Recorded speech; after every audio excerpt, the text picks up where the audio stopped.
March 17th, 2011. As a comedy, it's really tough to survive on Thursdays. Want proof?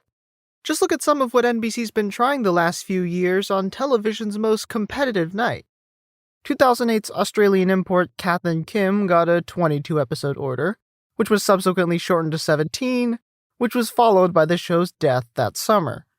Last season's 100 Questions had its premiere shoved to late May, its episode order shortened from 13 to 6, and its run ended soon after. This year, the romantic comedy Perfect Couples is pulling worse ratings than Community, and I think not much else needs to be said. But luckily for the Peacock, in the last 3 years, they've managed to fill out a nice safety blanket for the two primest hours of prime time, the 8 to 10 p.m. block.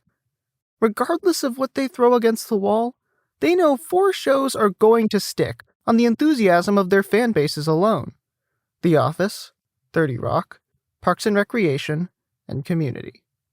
Sure, they'd like to see better numbers from the latter 3, but at the end of the day, each series has already earned the adoration of millions of people, and with renewal season around the corner, it's time for them to reap their rewards.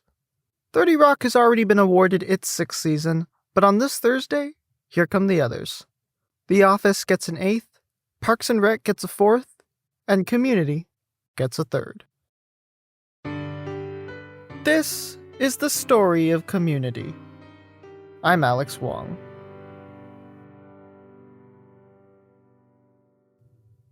May 12th, 2011. With the airing of the 24th and final episode, For a Few Paintballs More, that's a wrap on the 2nd season of Community. And as it always seems to be with this show, there's some good news and some bad news. The fact that the bad news is ratings should be no surprise at this point. Mass popularity has continued to escape the increasingly adventurous sitcom despite a strong sophomore year, and a Nielsen miracle was not in the cards. In terms of total viewers, the season finale was down over 1 million from the spring premiere, and over 2 million from the season's best, Epidemiology. In the 18 to 49 demographic, the finale drew a 1.5 live plus same-day rating, a half point below the first season finale, meaning that based on television's most important numbers, in television's most important demographic, Community's down a quarter of its household reach.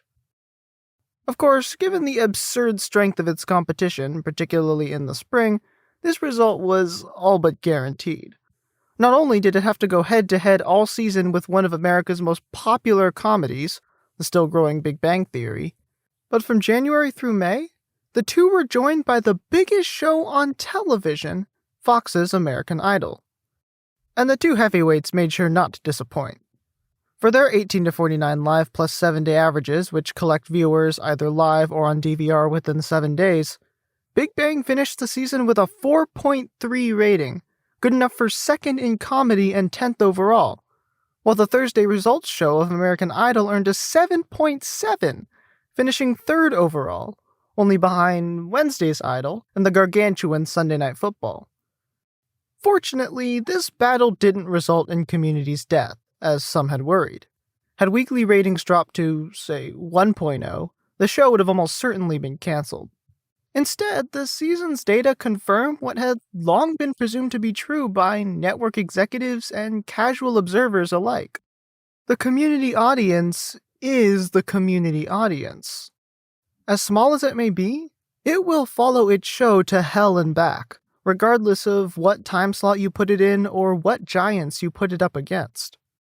Now, that die-hard audience has helped keep Community alive up to this point, but the question remains: when will NBC choose the promise of an upstart over the known commodity at 8 o'clock?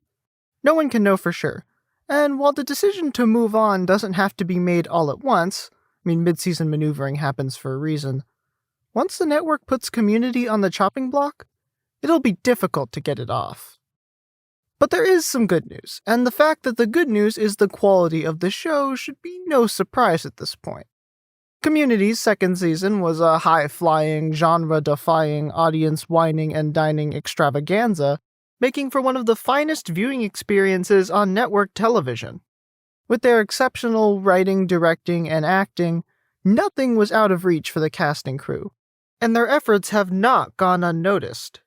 In the hours after Season 2 comes to a close, acclaim rains in from across the internet. Both Emily Vanderwerf at the AV Club and Alan Sepinwall, now at the entertainment news website HitFix, deem it an improvement on the well-received first season.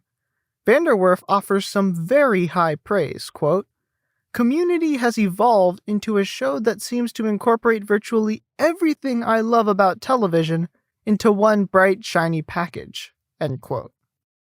And the operative word in this sentence really is evolved. To critics and fans alike, what made the second season so remarkable was its uninhibited ambition. It's hard enough to formulate and execute a smart yet sweet television sitcom, as Community did in its first 20 or so episodes. It's an entirely different and even more challenging proposition to transform, partially out of necessity, into a far more modular week-to-week production and still maintain character development, emotional arcs, and the inimitable heart that attracted the fans in the first place. Naturally, some still preferred the first season to the second because of the stylistic change, but the fact that Community so outwardly changed its formula and mostly succeeded is remarkable. Oh yeah, and it's still side-splittingly funny. But when push comes to shove, fans mostly just feel a lot like Alan Sepinwall does. We are going to get at least 3 seasons of this crazy, lovable damn show. That's pretty fantastic. June 7th, 2011. Obviously, making a TV show is hard work, but for those who aren't in the industry, it's nearly impossible to understand the demands of producing something that will be seen and judged by millions of people, then having to go make 21 more. So often, we as consumers only see the final, polished product, and view the people who make it as untouchable, unaffectable idols. Yet behind every show, whether it be comedy or drama, live action or animated, popular or obscure, are real individuals who go through the same trials and tribulations as we do every day. Community is no exception, and today, a couple of articles have provided a peek behind the curtain of the individual who arguably holds the most responsibility for the series' fate. Creator and executive producer, Dan Harmon. Harmon is sort of an interviewer's dream. He's an eloquent, informed conversationalist, but he's not afraid to open up about whatever is on his mind. And both of these qualities shine through when he chats with Steve Pond of the entertainment business website The Wrap, and Steve Levitan, creator of the ABC mockumentary Modern Family.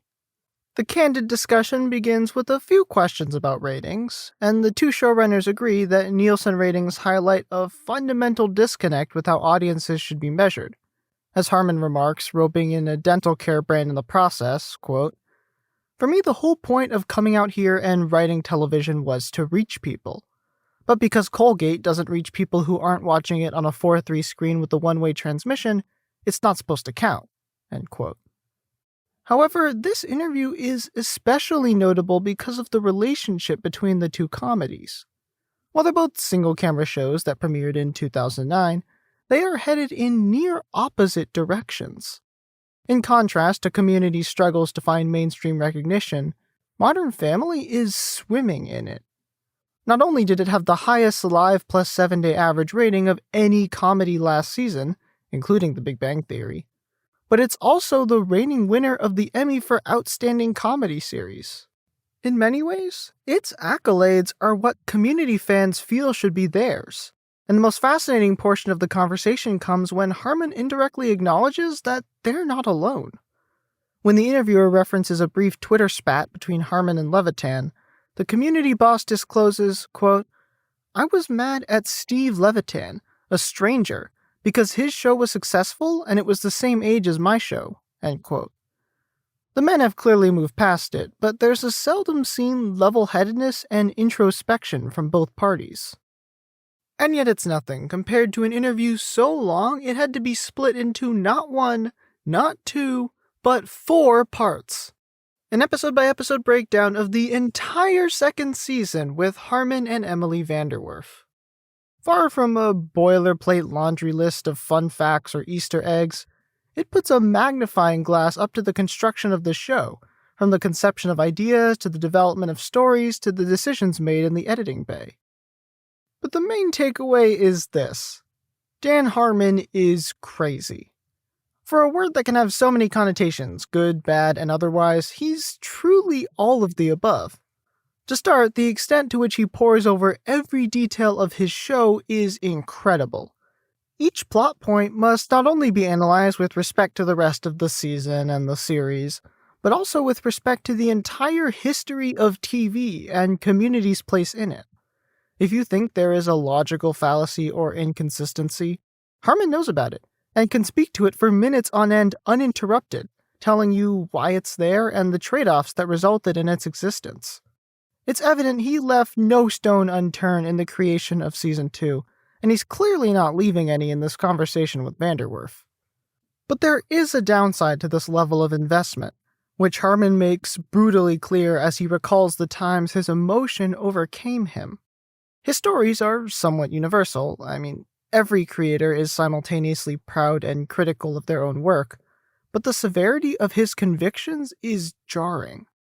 On the pride side of the spectrum, after the studio and network both displayed open disdain for Harmon's script for Advanced Dungeons & Dragons, he told his girlfriend, quote, "I think I'm going to have to quit my own show because I can't operate under these circumstances. I can't be this proud of something that the people paying me to do it are this ashamed of." End quote. On the criticism side, while trying to write a very difficult late-season script, which would eventually become the My Dinner with Andre episode, he lashed out at another executive producer, and, now paraphrasing to Emily Vanderwerf, told staff writer Megan Gans, quote, "Everybody has been waiting for me to fail this whole time, and I finally did it. This is going to be 20 minutes of dead air. This is a terrible thing.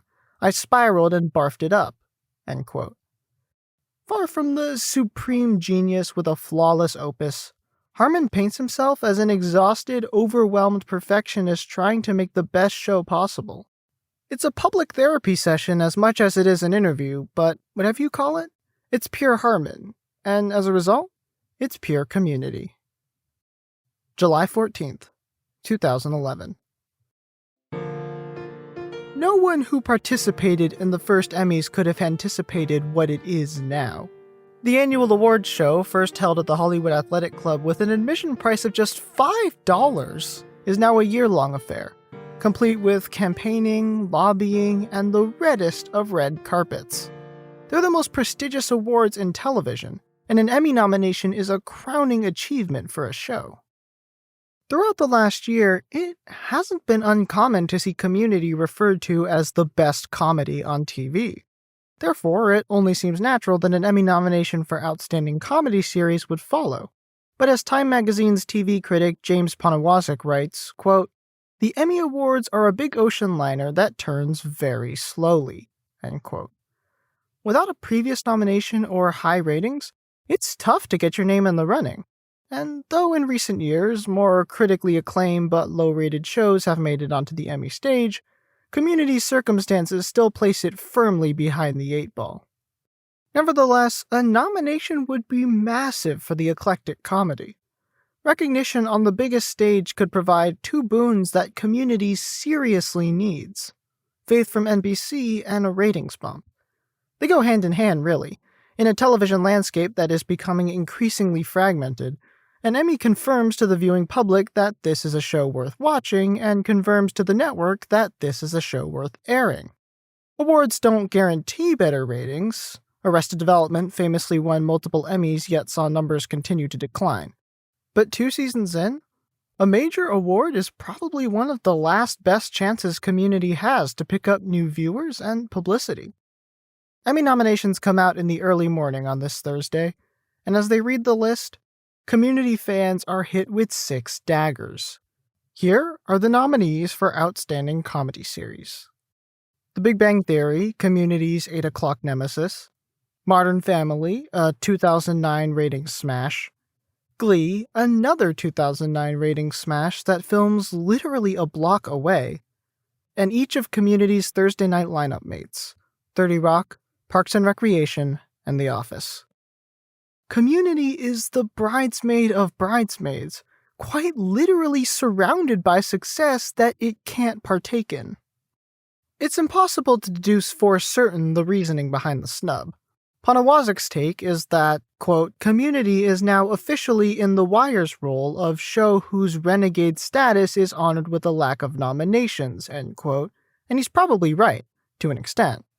Season 2's experimentation is not the type of approach that typically gets recognized at major awards shows, even as more smart comedies like Parks and Rec earn nods. Regardless of the reasoning, Community's complete omission from the headlining program is extremely frustrating. Neither the show nor the individual actors get a nomination. But whether they don't care or are pretending they don't care, the Community universe takes the lack of Emmy recognition with good humor over the next couple of weeks. At Comic-Con, Dan Harmon keeps a hopeful tone, saying, I want an Emmy for this show, and we'll get one eventually. Which, because sincerity is like bait for this bunch, leads Chevy Chase to add, I have my Emmys.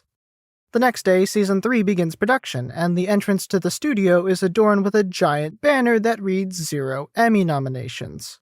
But the best response comes from Harmon, on his Tumblr blog, Dan Harmon Poops. At the end of a touching and insightful story about meeting George Gallo, the writer of his favorite movie, Midnight Run, he signs off in all caps. Who cares about a f***ing nomination? September 22nd, 2011. Community returns today, and once again, the road is filled with landmines.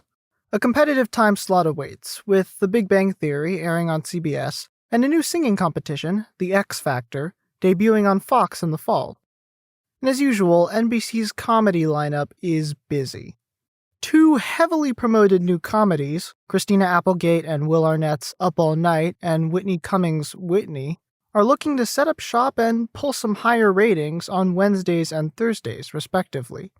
At least Community has the security blanket of a full season order, though as Emily Vanderwerf says in the comments section of the Season 2 finale, quote, full season pretty much just means more than 13, end quote. But at this point in its run, there's really not much left for Community to do but try its best and leave the rest up to fate.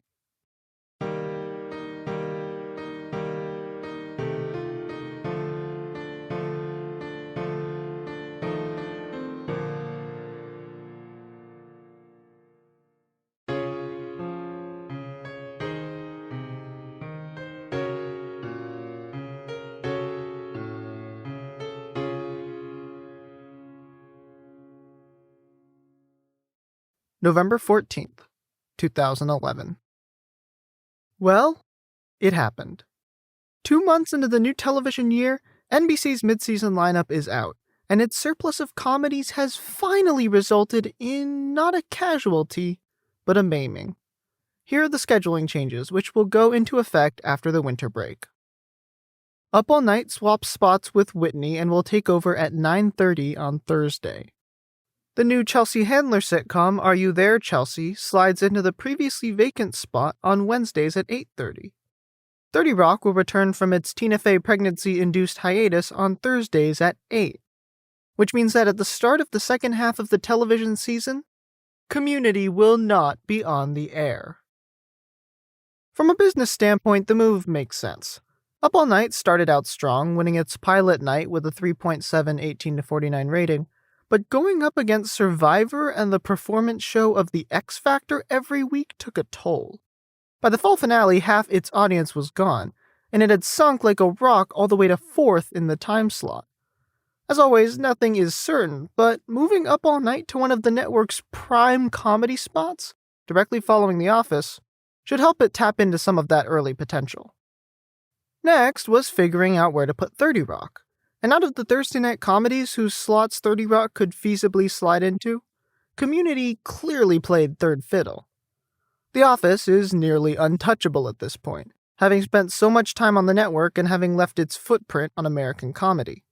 Parks and Recreation has a few things going for it over its 8 o'clock counterpart.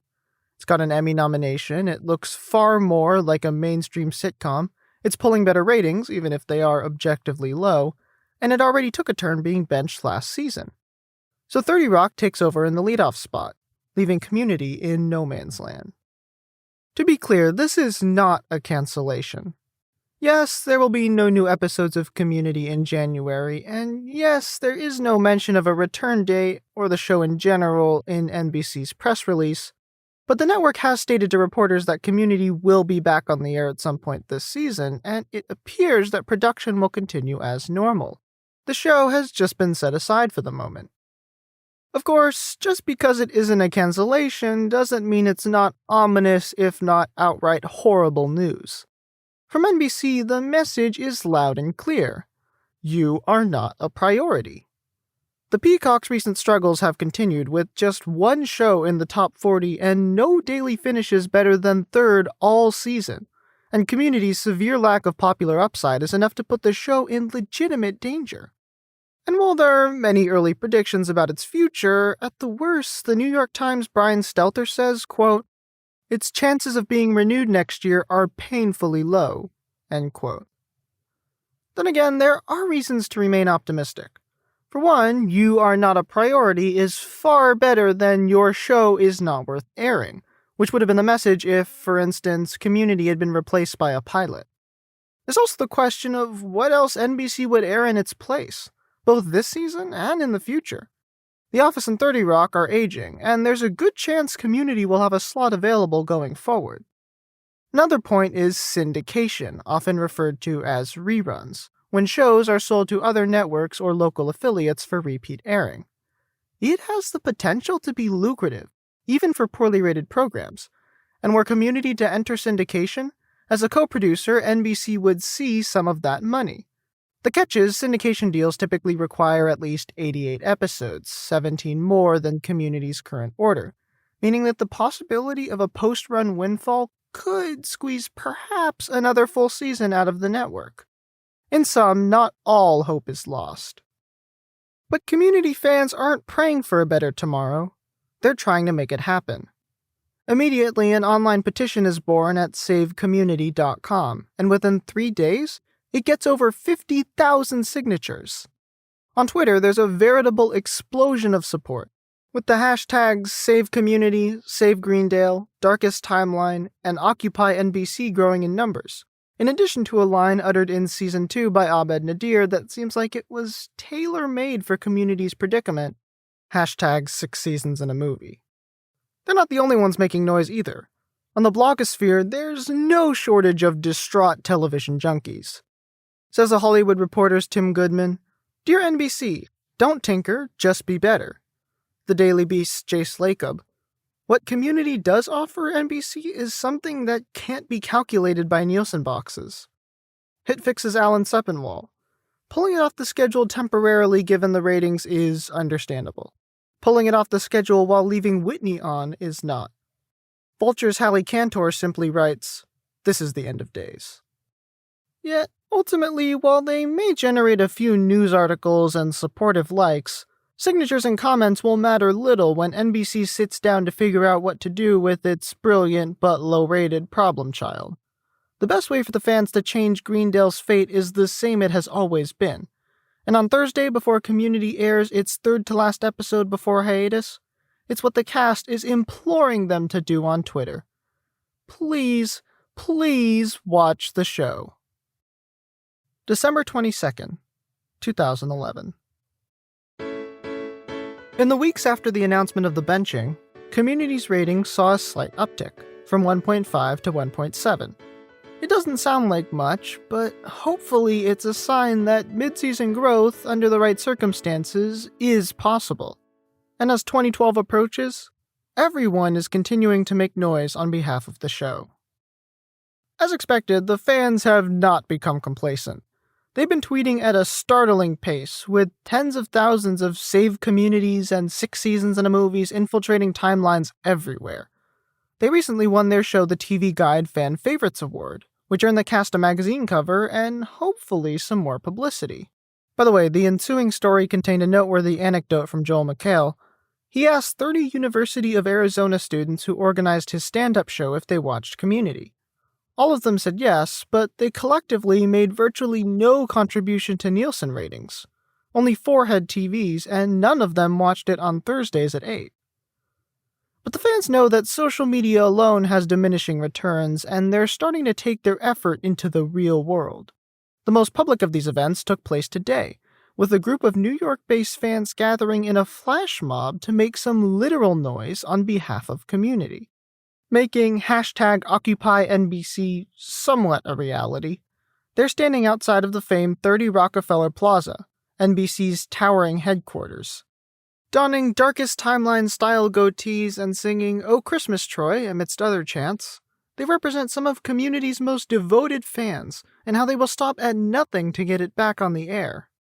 It's part of the massive effort to keep the spotlight on the show during this turbulent time, and it's much appreciated by those who make it, including Dan Harmon, who tweets out a big, "Aww." Speaking of those who make it, they're also doing their part in drawing some clicks.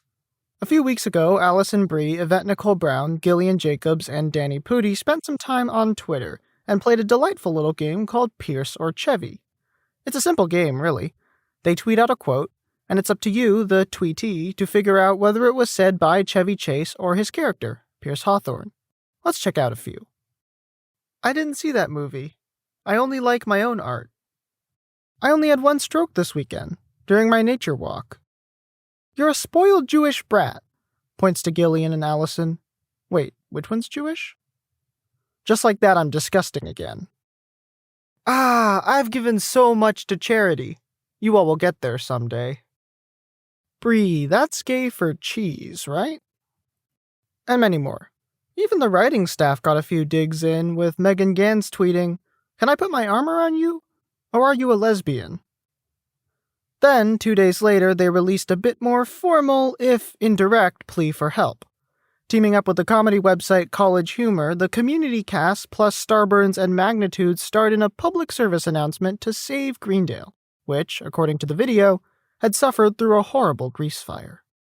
The 2-minute short wasn't going to rescue the show from obscurity. No web exclusive would. But it acted as kind of a morale boost for the fans, providing even more motivation to keep fighting. Community is in trouble, but the turmoil has had a proper rally-round-the-anus flag effect, bringing the fans and the show closer than ever before. Every member of the cast and crew knows that they have thousands, if not millions, of supporters that will live and die with the show just as much as they do. Though they know they'll eventually be back this season, they also understand that their remaining days together could be numbered, and they're truly savoring every last moment they have.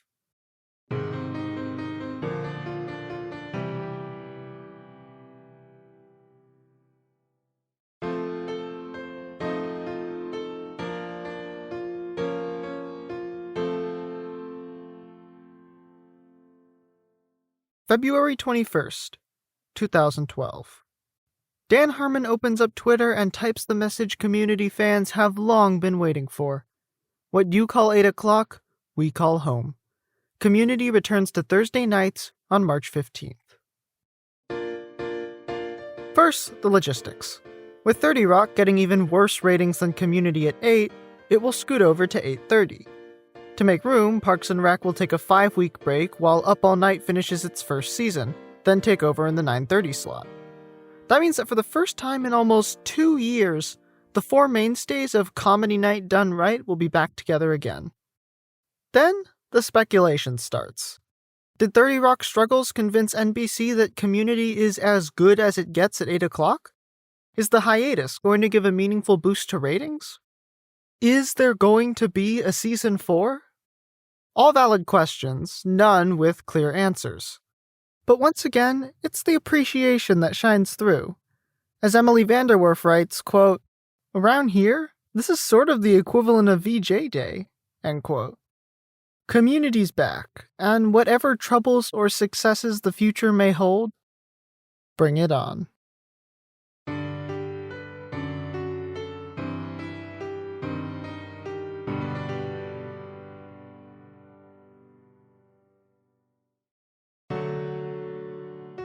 Thank you for listening to The Story of Community.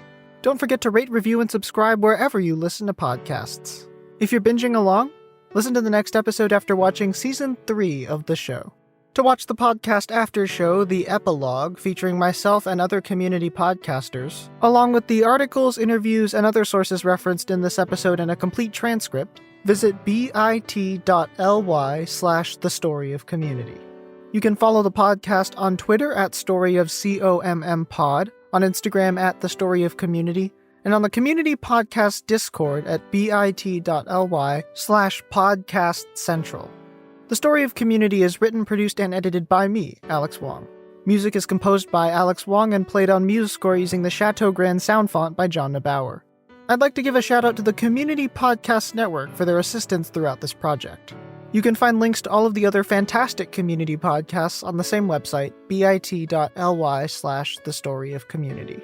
Also, special thanks to Deborah Wong, Evan Angler, and Chris Revel at Let's Chat Media for their feedback and advice. On the research side, thank you to the Wayback Machine at archive.org and the Reddit search tool at camas.github.io/reddit-search for saving me countless hours of fruitless digging.